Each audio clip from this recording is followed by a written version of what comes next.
I thought I had it all. My apartment smelled like fresh coffee, sunlight spilled across the hardwood floors, and Emily was humming in the kitchen. "Morning, love," I called, leaning against the doorway. "Morning," she replied, not looking up from the toast she was buttering. "Did you sleep well?" I smiled, walking over. "Like a baby?" "You?" "Fine," she said softly.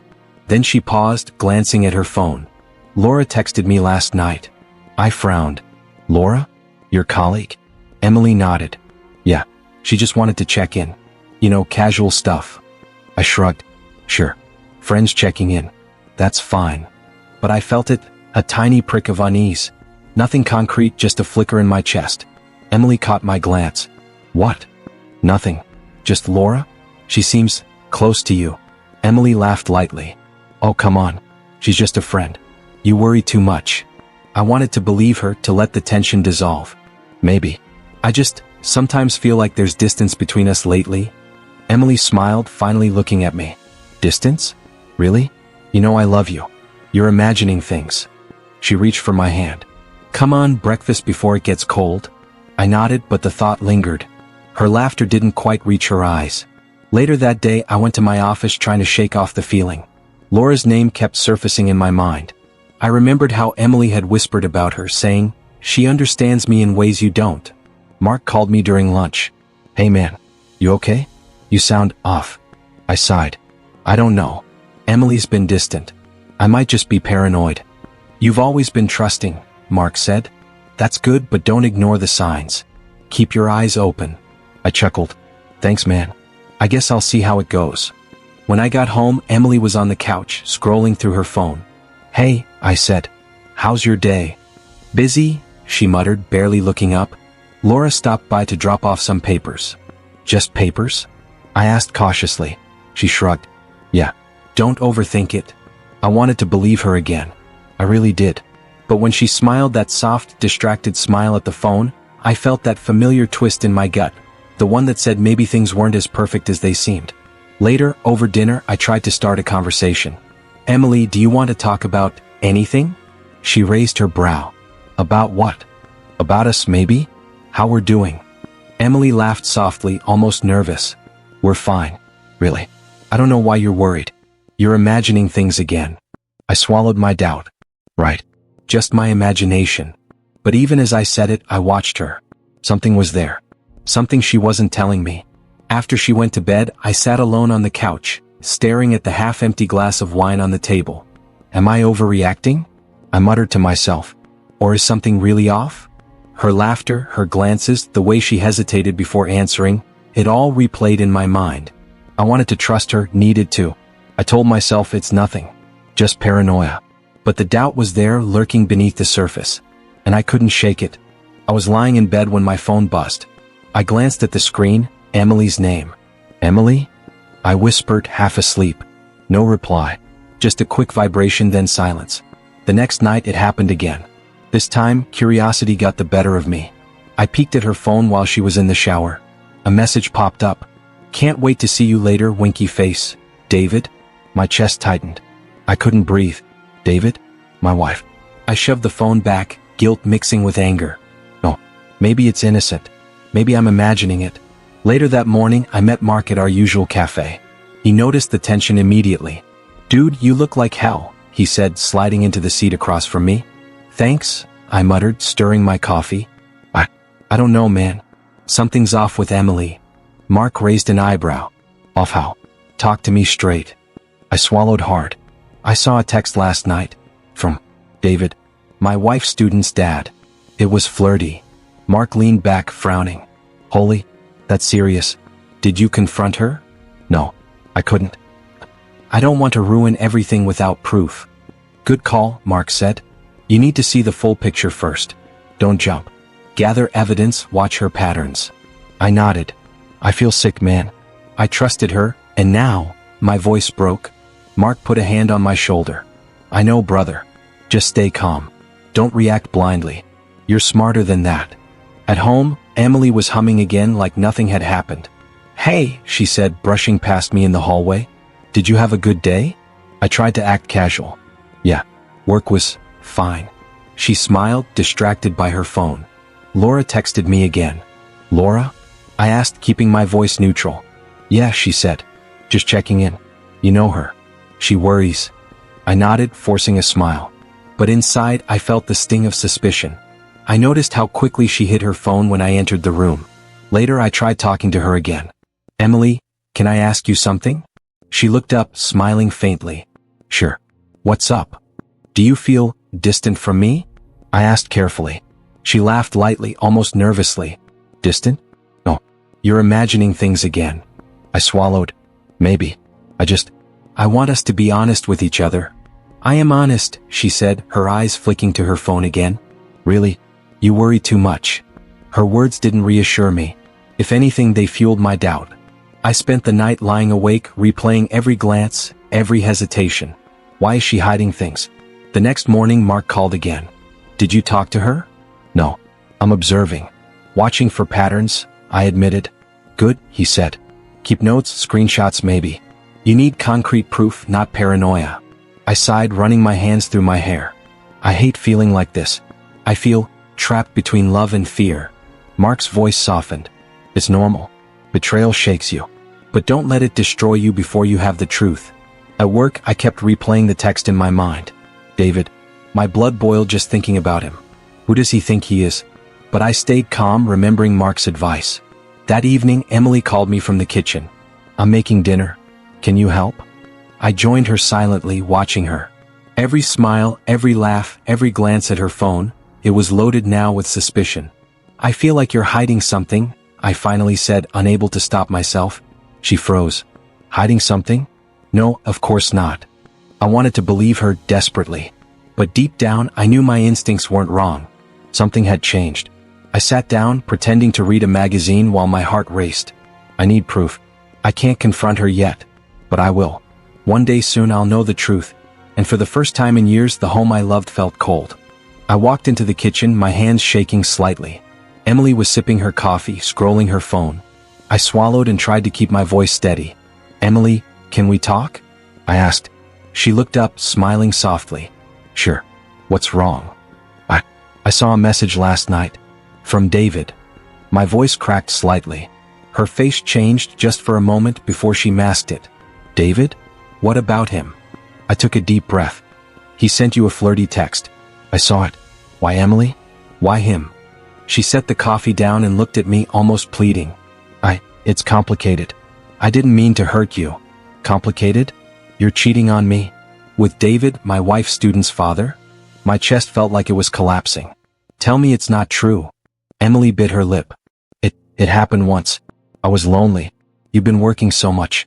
I didn't think you'd notice. Once? I shouted. You kissed him, Emily. You lied to me. And now, you expect me to just forgive you? Tears filled her eyes. I said I was sorry. I never wanted to ruin us.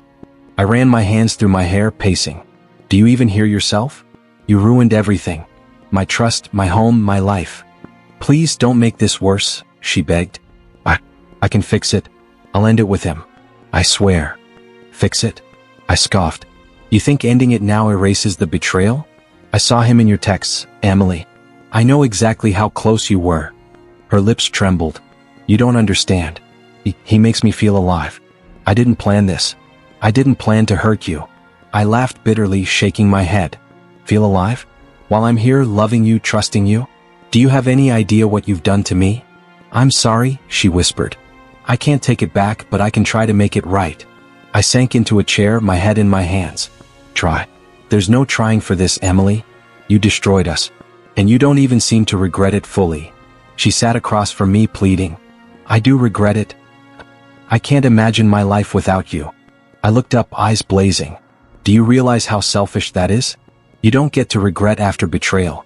You don't get to decide how I feel. The room went silent for a moment. I could hear her quiet sobs. My own chest ached. Part of me wanted to scream, part of me wanted to collapse. I picked up my phone and called Mark. Mark. I need advice. Well, calm down. What happened? His voice was steady, grounding me. Emily, she's cheating with David, I stammered. Mark exhaled sharply. I knew something was off. Listen, you need to think before reacting. Don't confront him directly yet. Gather proof. Keep your emotions in check. I nodded, my hands trembling. I can't. I don't know if I can stay calm. I trusted her. How could she? You're human, Mark said. Feeling betrayed is natural. But you're stronger than this. Take control of the situation. Don't let her control you. I hung up and stared at Emily. Mark's right, I said quietly. I can't just break down. I need to figure this out. But don't think for a second I'll forgive this easily. Emily's eyes widened. I understand. I never wanted this. I shook my head, bitterly laughing. You never think about anyone but yourself, do you? David, your own desires, nothing else matters, does it? She opened her mouth to reply, but I cut her off. Just don't.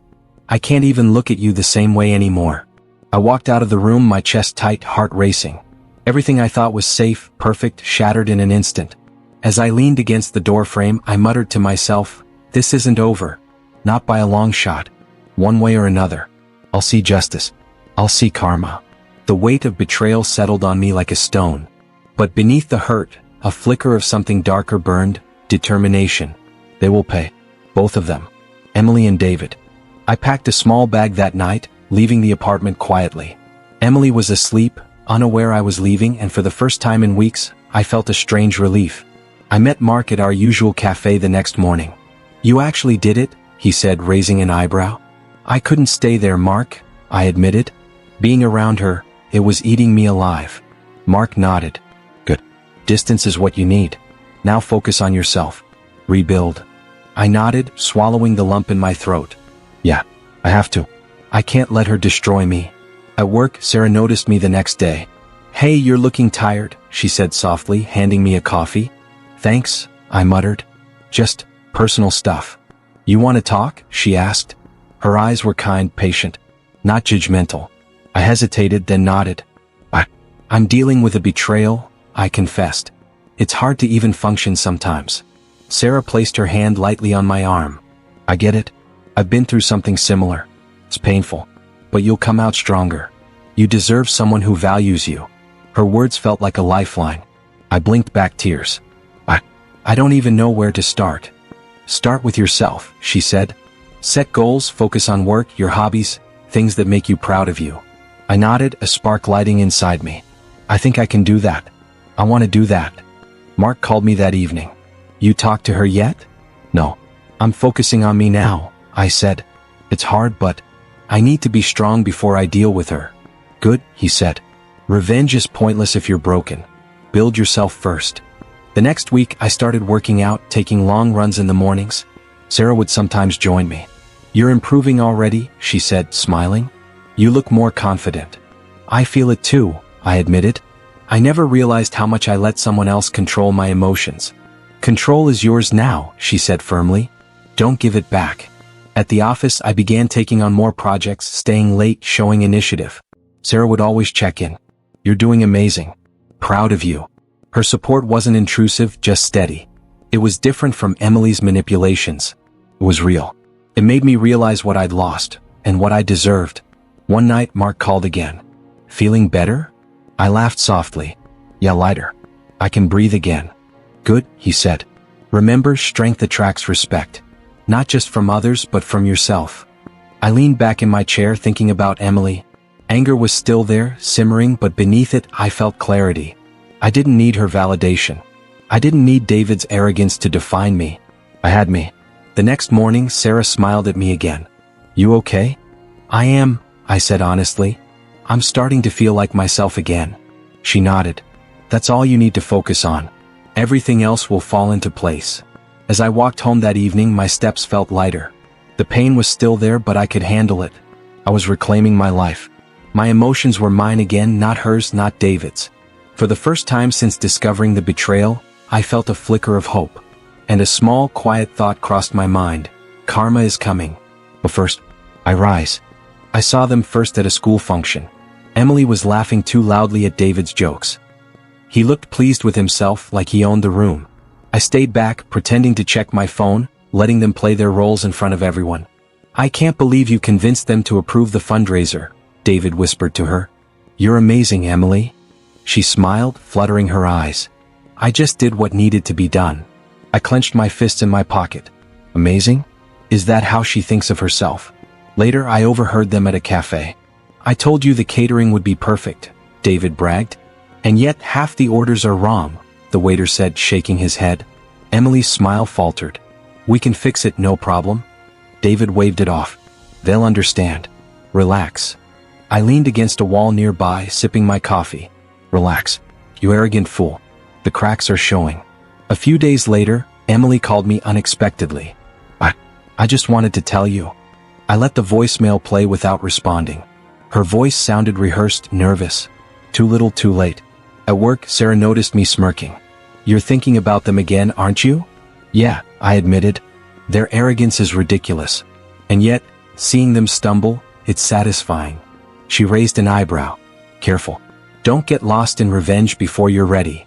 I'm not, I said. I'm observing. Learning. I started noticing subtle things. David overspent on a business deal, bragging to everyone. Emily, meanwhile, overshared about her accomplishments, trying to impress people, and stumbled socially more than once. One evening I saw them at a restaurant. David was talking loudly about a promotion, clearly exaggerating his influence. Emily nodded along, too eager to be noticed. The waiter came over. Sir, your reservation isn't confirmed. The table's not ready. David blinked, turning red. Wait, what? I called yesterday. Emily tried to smooth it over. I'm so sorry. We'll wait. I leaned against the corner, smiling faintly. Their pride blinds them. And every misstep is a reminder of what they've done. I called Mark that night. They're unraveling slowly. But I'm keeping my distance. Good, Mark said. Let them fall without interference. It'll be more satisfying later. I spent the next week observing more. Emily made a minor social faux pas at a charity event, calling the host by the wrong name in front of the crowd. David laughed nervously but didn't correct her, making both of them look foolish. Later, I overheard them arguing. You're too sensitive. David snapped. I'm not. You make everything about yourself. Emily shot back. I leaned against the doorframe, unseen. Finally, the perfect little crack in their armor. When David stormed off, Emily followed him apologetically. I didn't mean it like that. He waved her off. Whatever. You never understand me. I walked away silently, my heart racing. Not with joy exactly, more with satisfaction. Karma was working naturally and I didn't have to lift a finger. At home, Sarah asked, Are you okay? You seem different. I am, I said. I'm calm now. Watching them make mistakes instead of letting it control me feels good. I feel powerful without touching them. Her smile was approving. That's right. Focus on you and let the universe handle the rest. I nodded. Exactly. And when the time comes, I'll take my move. But not yet. Patience is everything. That night, I replayed every humiliating moment I'd observed. Every misstep, every argument, every failed attempt to impress others. I whispered to myself, quietly but firmly, Emily, David, you think you're untouchable. But I'll make sure the world sees the truth. Your arrogance will be your downfall, and I'll rise from the ashes they've created. I walked into the office that morning, coffee in hand, and saw Sarah waiting by my desk. Morning, she said, smiling. Morning, I replied. Her smile felt different today, warmer, comforting. You seem happy, she said softly. I am, I admitted. I've been thinking. I want to make this official. You and me. Her eyes widened. Official? Are you serious? I nodded. Completely. I want to propose. I want it to be just as simple, meaningful. Sarah blinked, tears glinting. I don't know what to say. Say yes, I said, grinning. Or at least think about it. I just want you to know how I feel. After everything, I want honesty, loyalty, and us. She laughed softly, wiping a tear. I can say yes. I'd love that. I felt a wave of relief. Good. Then we start planning. Nothing huge, just what matters to us. Later that week, I was at lunch when Mark called. I heard the news. Engagement. Yes, I said, smiling. I'm finally moving forward. With someone who actually values me. Good. Emily's going to flip when she hears this, he said. I laughed quietly. Let her. She's already lost control. I'm not looking back. That evening, I saw Emily at a charity event. She looked nervous, fidgeting with her glass. When she noticed me, her eyes widened. Are you engaged? She asked, voice trembling. I raised an eyebrow. Yes, Sarah and I are. Her lips parted, then pressed together. Oh, I didn't expect. Didn't expect? I repeated softly. Maybe you shouldn't have betrayed me if you wanted expectations. Emily's face paled. I just what? I asked calmly. Panic? Guilt? Knowing your time of influence is over? She swallowed hard. I didn't mean for it to go this far. Too late, I said. You've already made your choices. I'm choosing mine now. Happiness, honesty, someone who respects me. Her shoulders slumped. I see. I hope you do, I said quietly. I've forgiven myself. That's enough. I can't forgive betrayal that easily. Sarah appeared beside me, linking her arm with mine. You okay? She asked. I am, I said, smiling. More than okay. I'm finally free. Emily looked between us, panic and regret clear in her eyes. She opened her mouth to speak but stopped, as if the right words wouldn't come. I whispered softly, more to myself than her, this is what you've lost. I found someone who deserves me. And I'm not looking back. Sarah squeezed my hand. I'm glad you did. You deserve this happiness. I nodded. Thank you, for everything. For just being real. Emily's gaze lingered on us, unsteady. I didn't look back. I didn't need to. Her world was crumbling, mine was building. And for the first time in months I felt complete. Later I called Mark. She saw us. She knows. I bet she's panicking, he said. I don't care, I replied. I've moved on. And honestly, seeing her reaction, it's satisfying but secondary. My happiness comes first. Mark laughed. Finally, that's the guy I know. I smiled, thinking about the future, thinking about Sarah. This is what real love feels like. Trust, honesty, respect. And no betrayal can touch it. Emily's panic would fade in time, but I wouldn't. I was done with the past.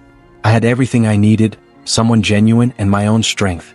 The hall was buzzing with guests, flowers everywhere, soft music filling the air. I adjusted my tie nervously, but in a good way. Today was my wedding with Sarah. She looked radiant, smiling at me, her hand brushing mine. You okay? She asked softly. Better than I've been in months, I replied. Thanks for being here, for being real. She laughed, lightly squeezing my hand. Always. Let's do this. As we walked down the aisle together, I noticed a stir near the entrance. My heart didn't skip, it stayed steady, but my mind sharpened. Emily and David were standing there, Emily clutching her clutch, David in a tight suit, looking entirely out of place. I didn't falter. I smiled at Sarah. Ignore them, I whispered. Emily's eyes went wide. Wait. Please stop, she called out, her voice trembling. I need to explain. I stopped for a second, letting her words hang. Guests turned, whispers spreading. I glanced at Sarah. She nodded, calm. Emily, I said slowly, loud enough for everyone to hear, this isn't the place and it isn't the time. Everything you did, it's behind me. Her lips quivered. I made a mistake. I love you. I can't. I raised a hand, cutting her off gently. You made your choices. I made mine. You've lost your chance. I'm moving forward. David stepped forward, trying to look confident. I didn't flinch. I let him stand there, fumbling. Guests whispered, sensing the tension. His face flushed red. You're too late, David, I said calmly. I've already found someone who respects me. Someone honest. Emily's eyes filled with tears. Please, I can change. I'll do anything. I shook my head, quiet but firm. You can't. What's done is done. You humiliated me, betrayed me, and nothing can erase that. Today isn't about you. It's about truth, loyalty, and happiness. David stammered, trying to speak again, but I ignored him, my gaze steady on Emily. Sarah squeezed my hand, whispering, You're doing the right thing. I know, I said. My voice was calm, controlled. I felt a strange power, the moral high ground settling in. Emily's shoulders slumped, and she whispered something incoherent. She looked around, guests were staring. Some knew the rumors, some pieced it together from her sudden panic. Her facade crumbled in real time. David attempted to intervene. Everyone. Shoo, I said, soft but cutting. No explanations. Your arrogance has already exposed you. Emily's lips trembled. I didn't think you'd. I didn't. I let the silence speak for me. The whispers grew louder. Their panic, their public humiliation, was subtle but clear. I didn't have to shout, I didn't have to accuse. They were unraveling before everyone's eyes. I turned to Sarah. "Shall we continue?" I asked gently. "Yes," she said, her smile unwavering. "Let's." We moved forward together. Emily's pleading became muffled murmurs behind us. David's attempts at confidence collapsed into a grimace. I could hear snippets. "I never thought. She's gone. How could he?" I felt no gloating, just satisfaction. Justice doesn't always need words. Sometimes, letting the universe handle the reckoning works better than any confrontation. A guest leaned over to whisper, "Who were they?" "Old acquaintances," I said lightly, shrugging. "It's behind me now." Emily's gaze lingered on me as we reached the altar. I could see the raw panic, the collapse of her social mask.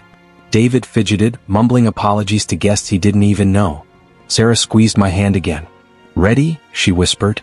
"Completely," I said, glancing briefly at Emily. Her eyes pleaded, searching for any crack in my composure. There was none. Not a flicker. Emily's breath hitched audibly, and I caught the faint sound of her sob. David muttered something to her, but it was swallowed by the murmurs of the guests. Their world had shrunk in an instant, while mine expanded with clarity, love, and triumph. The officiant began speaking. I could barely hear him, my focus entirely on Sarah. Her presence was steady, loyal, and genuine. The contrast between her and Emily could not have been starker. "Do you, protagonist, take Sarah to be your wife?" the officiant asked. "Yes," I said firmly, locking eyes with her. "And do you, Sarah, take protagonist to be your husband?" "Yes," she replied. The words felt sacred, grounding me. I glanced at Emily one last time. She was leaning on David, crying openly, helpless in front of the crowd. Karma had arrived, naturally and painfully. I whispered to myself quietly, not wanting anyone else to hear, "This is what betrayal brings. Humiliation, regret, and I rise." When I slid the ring onto Sarah's finger, I felt complete, strong, free, love. And Emily's and David's desperation faded into the background, irrelevant except as a reminder of how far I had come. The ceremony continued. Guests applauded, but my mind lingered briefly on the lesson life had handed me. Trust wisely, love honestly, and karma always finds a way. The morning after the wedding, I sat with Sarah at our small kitchen table, coffee steaming between us. "You look peaceful," she said softly. "I am," I admitted, taking a deep breath. "After everything, I feel free." She smiled. "That's how it should be. You've earned this happiness." I nodded. I spent so long hurt, angry, chasing revenge, watching Emily and David crumble. And it worked in a way. But the real victory is this, me choosing joy, not bitterness. Sarah reached for my hand. "And you deserve every bit of it. You've grown so much." I chuckled softly. I never thought heartbreak could teach me this. I was naive, trusting blindly, letting someone else control my happiness. Now I see the difference between love and manipulation. She squeezed my hand. "And now you have both love and respect. That's rare." Later, Mark called. "So, how's married life?" "Perfect," I said, smiling. "And I mean it. Sarah makes it real. Honest. Simple.